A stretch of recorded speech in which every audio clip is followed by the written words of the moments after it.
泽连斯基要办和平峰会，马克龙首提放过普京，想获得中国认可。观众朋友，大家好，我是付元少。在乌克兰军队扬言要进行大反攻的背景下，西方似乎对战争前景并不那么乐观，这就需要为政治谈判留下空间。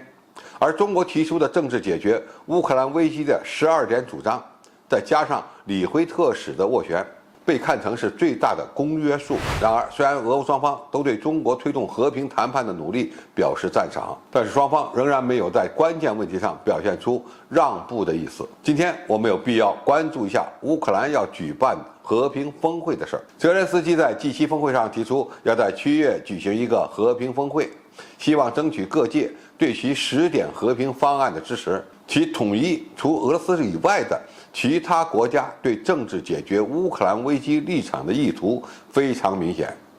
而马克龙的表态也证明欧洲正在形成和谈的统一立场。泽连斯基的总统办公室主任伊尔马克表示，乌克兰要求有一个负责任的文明世界的统一方案。欧洲官员正在跟基辅合作，重新撰写泽连斯基提出的10点和平方案，使其更容易被印度、巴西、沙特和中国等国接受，特别是获得中国认可非常重要。中国外交部最近表示，没有相关的信息可以回应，说明中方还没有收到乌克兰修正之后的10点和平方案。现在的关键是欧洲与乌克兰如何统一立场的问题。按照马克龙的说法，如果未来几个月出现俄乌谈判的机会，人们将要在审判和谈判之间做出决断，意思是要西方在谈判时放普京一马，因为你不可能以你想送去坐牢的人谈判。马克龙还首次表明了支持为乌克兰加入北约提供路线图的立场，可见欧洲与乌克兰在绝大多数立场上已经形成共识，包括俄罗斯失去所有军事行动的合法性，乌克兰正在守护欧洲的边界，帮助乌克兰加入北约，同时有意减少对俄战争追责，给俄罗斯一定的退路。马克龙放过普京的暗示，表明法国有意愿举办乌克兰和平峰会。现在的问题是，泽连斯基与欧洲共同推进的和平峰会的战略意图是什么？首先，统筹全球其他愿意参与推动和平谈判国家的立场，在和平条件上尽可能争取所有国家的支持，